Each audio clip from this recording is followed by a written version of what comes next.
thinking? I want to know kind of like, is it coaching maybe, or We'll is see it how it plays maybe out. being a commentator? I'm just excited about whatever it is.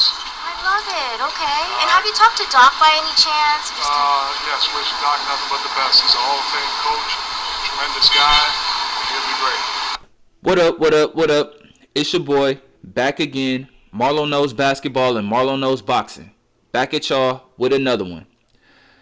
The Bucks are all over the place, man. The Bucks are all over the place. I feel like they just made a really big mistake. I feel like they made a really big mistake in hiring Doc Rivers over Mark Jackson. I don't know what the issue is with Mark Jackson. He hasn't got another opportunity since putting together one of the greatest dynasties in NBA history, the Golden State Warriors. He put that team together and hasn't got an opportunity since, man. I've been calling for Doc Rivers to get a chance to coach for a while now, but seems like he's blackballed. But I don't see where the Bucks are going with this move and hiring Doc Rivers. You just hired a choke artist. And the whole thing seems fishy, man. The whole thing seems downright fishy. Doc Rivers was an advisor to Adrian Griffin. The rookie head coach, and I said that it was a mistake hiring Adrian Griffin at the beginning of the season. You can go back to my video after they lost to the Raptors. I said they needed a new head coach. I felt like this job was too big and the expectations were too high for a rookie head coach like Adrian Griffin. But, nevertheless, I suggested them firing Adrian Griffin like they did a long time ago. But I suggested hiring Mark Jackson. I never would have suggested hiring a choke artist like Doc Rivers. But one interesting thing that I found out was Doc Rivers was an advisor. He was put on as an advisor to the first-time head coach, rookie head coach, Adrian Griffin. And he was supposed to be helping him out. But all that time that he was supposed to be helping Adrian Griffin out, he was plotting to steal his job. And to be honest, firing Mike Budenholzer didn't really make much sense. I mean, I was critical of Mike Budenholzer just for the simple fact that he refused to double team Jimmy Butler. He let Jimmy Butler go one-on-one. That defense that they were running against Jimmy Butler was horrible that whole series. He let Jimmy Butler go one-on-one. He refused to double team him. You see the guys getting hot. Get the ball out of his hands. And Mike Budenholzer just kept letting him go one-on-one. Every single play, he never double-teamed him. Jimmy Butler having 50-point games, 56-point games, and the Bucks end up losing in 5 games. But I'm going to shoot Mike Budenholzer some bail because that doesn't tell the whole story. The biggest reason that the Bucks lost that series is because Giannis didn't play. He didn't play that series. It was 5 games in that series. They lost in 5 games. Giannis only played 2 of them. But nevertheless, the Bucks don't take that into account, and they fire Mike Budenholzer, which I felt really bad for him because he lost his brother a couple of days before they fired him. So that was really, really sad. They didn't give him any leeway for the fact that the star player didn't play for over half the series, and they just fired him. And they bring in rookie head coach Adrian Griffin. And another interesting note about that, Doc Rivers was available. He had already got fired from the Sixers when they hired Adrian Griffin. So they could have hired Doc Rivers instead of Adrian Griffin, but they went with Adrian Griffin and put Doc on as an advisor, knowing Doc wanted that job. So he's not going to advise him to do the right things. So Doc is happy that Adrian Griffin failed and Doc gets the job. But why would you hire a choker when Mark Jackson is available? Doc Rivers' first big job was coaching the Orlando Magic. Tracy McGrady, who was a top 5 player in the league at the time, Grant Hill, who, I'm gonna shoot him some bail. He was coming off of an injury, and was really never the same. But still, you got a top 5 player in the league. You go to the playoffs in the year 2003, and you're up 3-1. You're up 3-1 against the Detroit Pistons. You're up 3-1. You are supposed to close that series out, right? Anytime you up 3-1, you're not supposed to lose the series. I know it happens, but they blew a 3-1 lead. Detroit beats them, put them out in the first round. That's the end of the story, basically, with Doc Rivers with Orlando. Then Doc Rivers' next big coaching job is probably one of the easiest jobs, coaching jobs in the history of the NBA. You get Paul Pierce, Kevin Garnett, and Ray Allen all on one team. I mean, I give them credit for winning that first year. Normally, when a super team is put together, they don't win the first year. It takes them a while for them to gel. But Doc Rivers was able to get it done that first year. But he struggled. He stumbled a lot doing it. He stumbled a whole lot doing it. In the first round of that playoff run, they go 7 games with the sub 500 Atlanta Hawks. You go 7 games with the Hawks and almost lose that series. You don't win a single game on the road. Then you go against the Cleveland Cavaliers. You go 7 games with them. You know, of course, they got LeBron James, but still, you have 3 top 75 players in their prime. You're supposed to close out that series. It ain't supposed to take no 7 games. You're going against one man. And so, but they struggled on that in that series. And once again, just like against the Hawks, they don't win a single game on the road. They then go up against the hampered Detroit Pistons, which we saw LeBron James the prior year beat them by himself. They go 6 games with them, and I do got to give them credit. They did beat Kobe and the Lakers in the 2008 finals. But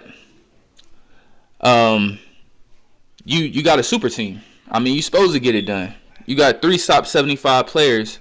You go to the finals, you're going against one. You're supposed to win that series. In the next year, I got to give Doc, shoot him a little bit more, Bill.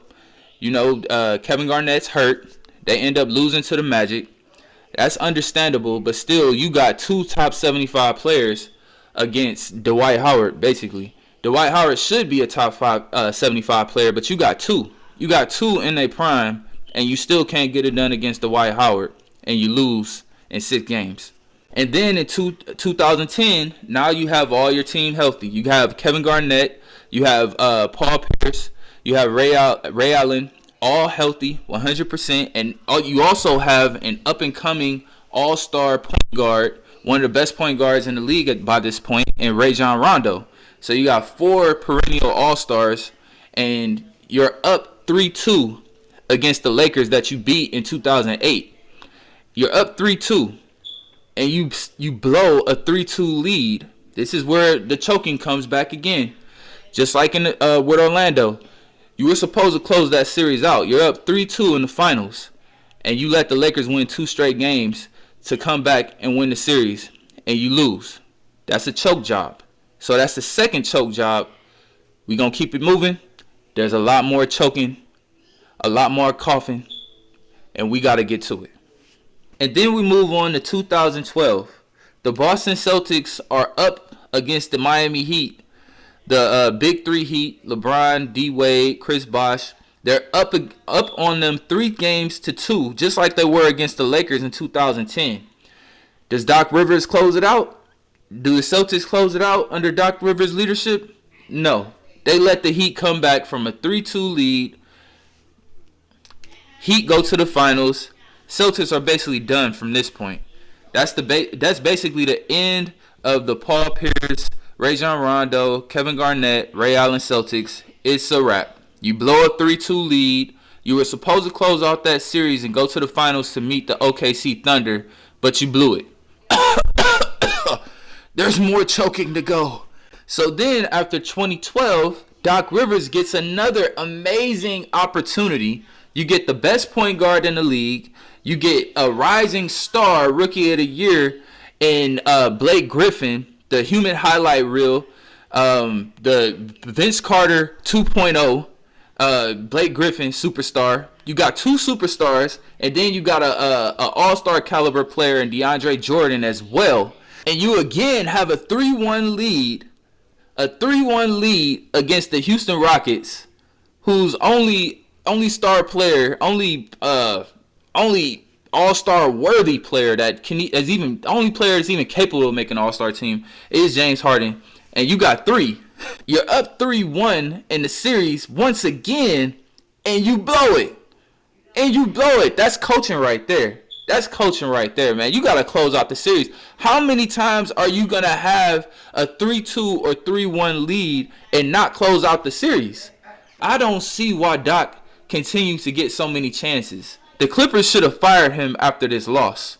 But instead of the Clippers firing Doc Rivers like they should have after that horrendous loss to the Rockets, to the James Harden Rockets, where James Harden's the only All-Star and you got 3 All-Star caliber players, you lose to 1, you're up 3-1 and you blow the lead. You should have got fired after that. But instead, the Clippers keep him around. They rearrange the team completely. They get rid of Chris Paul. Blake Griffin leaves. DeAndre Jordan's gone, and you got an opportunity with Kawhi Leonard coming off of a championship and a Finals MVP, and Paul George, one of the best two-way players in the game, and you have a chance to win another championship. They put him in another position with an elite team, the best talent in the league next to the Lakers at the time. You got another chance to win a championship. And what happens? You're in the bubble, and you got a 3-1 lead against the Denver Nuggets. The up-and-coming Denver Nuggets. The young Denver Nuggets. You know what I'm saying? A young Nikola Jokic and a young Jamal Murray. You're up 3-1 against an inexperienced team who has an inexperienced coach. Their coach was nowhere near the experience level of Doc Rivers, or been through what Doc Rivers had been through, winning championships and coaching for the last almost 20 years. And you still get out-coached. You got a 3-1 lead and you blow it again. Not again. You're up 3-1 again and you blow it again? There's more choking that we have to go, man. How many 3-1 leads or 3-2 leads can a coach blow? I've never seen this before. I've never seen a coach choke this much. I've never seen a coach choke this much, man. He needs to see a specialist. He needs to see an ear, nose, and throat specialist. You need an ENT doctor. Because you choking a little bit too much, man. You got some type of a choking condition. You need some treatment, doc. You the doc, but you the one that's a patient. You need to see somebody. And you would think after that choke job that he had with Kawhi and Paul George, losing to the inexperienced Denver Nuggets, after blowing a 3-1 lead, you would think that would be it for Doc Rivers. But nope, that's not it. You give him another 2 MVPs, another 2 top 75 caliber players. You give him 2 MVPs, and he still can't get it done. They're up 3-2 against the Boston Celtics, and they blow it again. You got 2 MVPs on your team, and you still can't get it done. The Boston Celtics don't have any MVPs on their team. You're up 3-2 against them. And you still choke it? Goodness. Why haven't you gone to see a specialist? You need an ENT doctor. Glenn Rivers. You need to see somebody about this, because all this choking is not normal. And this choke artist is who the Bucks chose to replace Adrian Griffin with. You fire Adrian Griffin and you hire this choke artist when you got a perfectly great candidate available that literally put one of the greatest dynasties in the greatest dynasty since 2015, at least, or since the 2010 Lakers, since the Lakers of the 2000s. This has been the greatest dynasty since those Lakers, and Mark Jackson put that team together. He's the one that brought in, that chose to draft Klay Thompson, that chose to draft Draymond Green, that chose to get rid of Monte Ellis and let Curry shine. Mark Jackson put that whole thing together. I know Steve Kerr gets all the credit. He gets all the credit like he's the one that did it, when he absolutely did not. Steve Kerr did not build this team. He did not put this team together. It was Mark Jackson that put this team together. And he gets no credit for it. And the NBA just refuses to hire him. I don't know what's going on behind the scenes, but this man needs to get an opportunity at a job. And this Bucks team, they would have won the championship with Mark Jackson. now with Doc Rivers, they're gonna get booted in the second round or the conference finals. They're not making it no farther than that. That's their ceiling. If they would have hired Mark Jackson and introduced something new instead of hiring a choke artist that we done seen him choke time and time and time again, instead of giving Mark Jackson a chance, I mean, that's just ridiculous. The Bucks are just a mess, man. You hire a choke artist instead of hiring a man that put together a dynasty, and he's right there in your face. Right there in your face. It would be so easy to hire him. He hasn't worked in so long, and you probably could have hired him at with less money than you're gonna pay Doc Rivers. The Bucks, I don't know what they're doing or what their management is thinking in this pathetic move, but they're gonna regret it come playoff time. They're gonna regret it, and Mark Jackson is gonna be sitting there laughing. And it's a shame, man. It's a shame. Giannis and Dame deserve better than that. They deserve better than a choke artist like Doc Rivers. Why didn't the Bucks hire Mark Jackson and give Giannis and Dame what they deserve? I think you're a better coach. I think you're name guys. Mark, you did better. I won't name guys in the Hall of Fame that he has a better resume than, but clearly he does. I'm not going to be disrespectful, but he's a coach with a championship and a bunch of wins.